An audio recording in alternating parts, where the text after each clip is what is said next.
नमस्कार किसान साथियों, आज 11 जून 2023 को संडे के दिन मैं आपको एक ऐसे खेत के अंदर विजिट करवाना चाहता हूं, बीटी कॉटन के खेत में, जो 25 मार्च की बिजाई का है।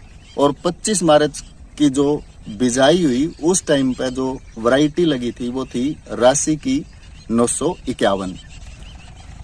और एक ऐसा खेत है जिसमें पिछले 15 साल से गोबर की खाद का इस्तेमाल हुआ नहीं, किसी भी सीजन में, चाहे रबी सीजन हो और चाहे खरीफ सीजन हो।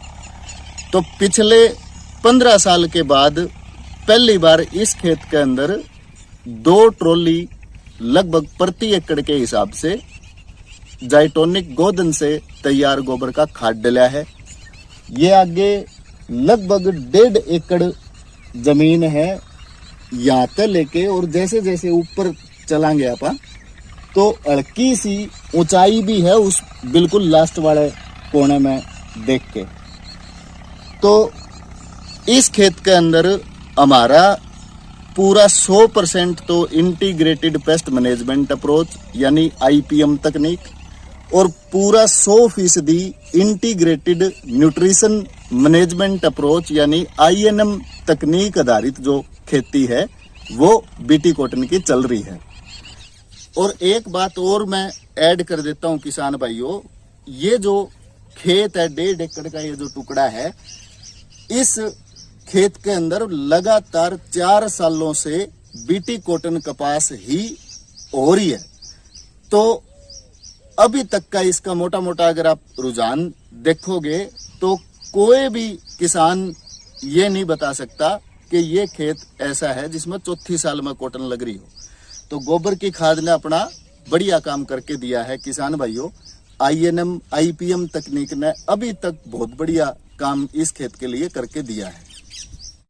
हमने फेरोमोन ट्रैप लगा रखे हैं PCI के, और लगभग एवरेज आप मान के चलो 4 से 5 ट्रैप प्रति एकड़ के हिसाब से इसमें PCI के लग रहे हैं। तो सही मायने में बीटी कॉटन का कैसा होना चाहिए, बिल्कुल हल्की जमीन है, टिब्बे की धरती है, मिनी से इसमें पानी लगता है किसान भाइयों, बहुत ज्यादा पानी भी नहीं है इस एरिया में। ये डाब डाणी भिवानी का खेत है। तो इस टुकड़े के अंदर गोबर की खाद इकट्ठी करके और बिजाई के टाइम पे उसे गोबर की खाद में जाइटोनिकम लगभग 3-4 किलो प्रति एकड़ के एवरेज में उसी में मिक्स करके और फिर पूरे खेत के अंदर इसका मतलब छिड़काव कराया गया है। तो जो ये टुकड़ा आप देख रहे हो किसान भाइयों, ये सबसे हष्ट-पुष्ट जो टुकड़ा दिख रहा है, इस टुकड़े में गोबर की खाद जो है वो इकट्ठी करके और उसके बाद पूरे खेत में छिड़की गई थी। इस खेत के अंदर क्योंकि पिछले 15 साल से गोबर की खाद नहीं गई, तो इसका मतलब ये मान के चलो किसान भाइयों कि इसमें जो ऑर्गेनिक कार्बन जमीन के अंदर होना चाहिए, क्योंकि टिब्बे की जमीन है, जब भी कभी एक्सेस बारिश होती है तो न्यूट्रिएंट भी लीच करते हैं, वो नीचे जाते हैं। तो लगभग ये जो खेत था ये ऑर्गेनिक कार्बन का लगभग 0 के करीब गया हुआ खेत था। तो इस टुकड़े में जो गोबर खाद तैयार करी गई थी और वो डली और मिक्स होके फिर बाकी एरिया में गई, तो इस टुकड़े में अगर आप देखोगे तो ये सबसे इस 1.5 एकड़ में सबसे बढ़िया टुकड़ा चलन लग रहा है। अगर हम लोग राशि 951 वैरायटी का देखें किसान भाइयों, ये लगभग 75 दिन की फसल का पौधा है। अगर आप इसका फुटाव देखेंगे तो इसका फुटाव जो है वो बहुत बढ़िया है। और 951 थोड़ा सा लेट फ्लावरिंग की क्रॉप है, तो इसका लक्षण है कि 951, 926, 773, 776 जितनी भी राशि की वैरायटी है वो शुरुआत में हाइट पे ज्यादा फोकस करती है क्योंकि लेट फ्लावरिंग की है। लेकिन उसके बावजूद भी इसमें जो ये सिम्पोडियल ब्रांच है यानी साइडों के अंदर जो फुटाव है वो फुटाव बहुत बढ़िया है। हर एक नोड पे फूल आना है किसान भाइयों। अब अगर हम लोग देखें तो एक नोड ये है, एक नोड ये है, एक नोड ये है, एक नोड ये है, तो हर एक नोड के ऊपर इसमें फुटाव आना है, फ्लावरिंग आनी है, टिंडा बनना है और मोटा मोटा ओवरऑल ग्रोथ चलनी है। तो बिल्कुल परफेक्ट खेत है, किसी भी प्रकार का इसके अंदर कोई व्हाइट फ्लाई नहीं है, कोई इसके अंदर किसी भी प्रकार का थ्रिप्स है, पत्ता बिल्कुल एकदम सॉफ्ट है। बिजाई से लेके और अब तक इसके अंदर कोई डीएपी नहीं गई है, कोई इसके अंदर यूरिया नहीं गई है, सिर्फ गई है गोबर की खाद तैयार होके। जो हमने फेरोमोन ट्रैप लगाए हैं, क्योंकि अब की बार पिछले साल के कंपैरिजन में हरियाणा में मैंने हजारों एकड़ में विजिट करी है अभी तक, तो गुलाबी सुंडी जो है वो ज्यादातर अब की बार लगभग एरिया में दिखाई दे रही है। तो गुलाबी सुंडी के लिए आईपीएम तकनीक में सबसे पहला काम ये है कि किसान भाई को फेरोमोन ट्रैप लगाने चाहिए। तो हमने फेरोमोन ट्रैप लगा रखे हैं। ट्रैप के अंदर 5-7-6 जो गुलाबी सुंडी की फिड़कली है वो बीच बीच में आ रही है, क्योंकि मई के टाइम पे बारिश ज्यादा रही। अब भी बारिश थी आज तक 3 दिन पहले, तो मौसम लगातार गुलाबी सुंडी के लिए अनुकूल है। तो अगर ट्रैप कोई भी किसान भाई खेत में लगाता है गुलाबी सुंडी के लिए, तो सबसे बढ़िया गुलाबी सुंडी की कंट्रोल के लिए 70% हिस्सेदारी इस फेरोमोन ट्रैप की है। तो 70% तक गुलाबी सुंडी का कंट्रोल बिना किसी दवाई के अकेले फेरोमोन ट्रैप से हो जाए, वो इसमें हो गया। और जब ये पौधा 45 दिन की क्रॉप स्टेज पे था, जब 45 दिन पे ये 951 वैरायटी थी, तो उस टाइम पे क्योंकि थोड़ी सी बीच में गर्मी रही थी, तो हल्का हल्का बुगराडा बिटल भी इसमें आ गया था और इसके अंदर हल्का हल्का जो थ्रिप्स है वो भी आ गया था और ये करंट हो गई थी।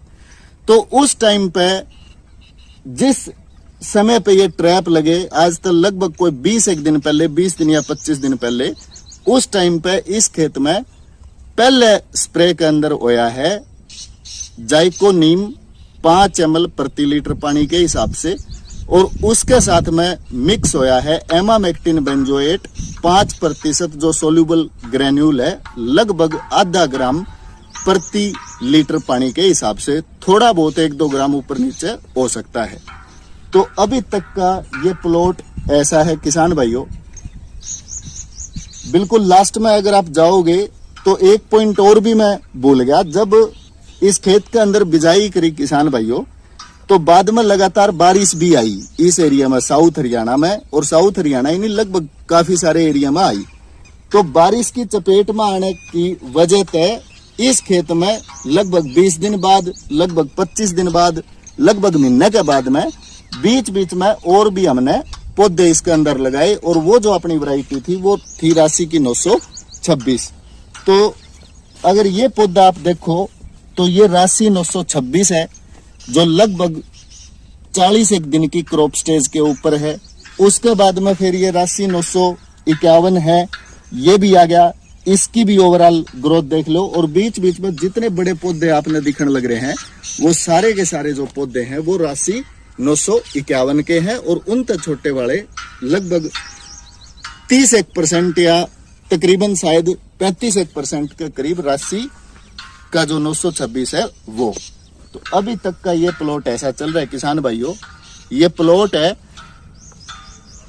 योगपाल स्वामी का, जो बीएससी ऑनर्स एग्रीकल्चर ग्रेजुएट है फ्रॉम हरियाणा एग्रीकल्चर यूनिवर्सिटी, और मैं खुद हरियाणा एग्रीकल्चर यूनिवर्सिटी से ही पढ़ा लिखा हूं। तो मेरे से एक क्लास का मेरा जूनियर है, और करंटली अभी जाइडेक्स में हम लोग काम कर रहे हैं पूरे हिसार एरिया और भिवानी एरिया के अंदर।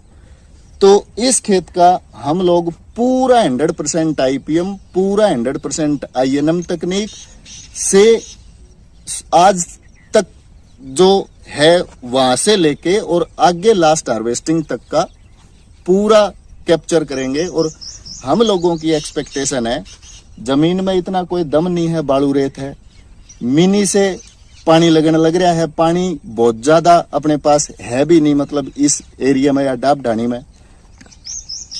हमने अब, क्योंकि कोई भी इसके अंदर अभी तक खाद नहीं गई थी किसान भाइयों, तो अब इसके अंदर हम लोग लेके जाएंगे लगभग, एक तो super SSP single super phosphate लगभग 30 किलो प्रति एकड़ के हिसाब से, और साथ में लेके जावें 10 से 15 किलो म्यूरेट ऑफ पोटास जो 60% K2O है, अगर मिल गया 10 किलो एकड़ के हिसाब से वो लेके जाएंगे। और उसके बाद फिर इसमें आगे जब इंसेक्ट का स्प्रे करने की जरूरत होगी तो उस टाइम पर सिचुएशन देखेंगे कि हम लोग क्या कर सकते हैं। फिलहाल 10 दिन तक मोटा मोटा इस खेत को सिवाय सुपर और सिवाय जो पोटास है वो डाल के बाकी और कुछ करने की जरूरत नहीं है। इसी के साथ मेरे साथ इतने लंबे समय तक बने रहने के लिए किसान साथियों आपका बहुत बहुत धन्यवाद। जय हिंद, जय भारत, जय किसान।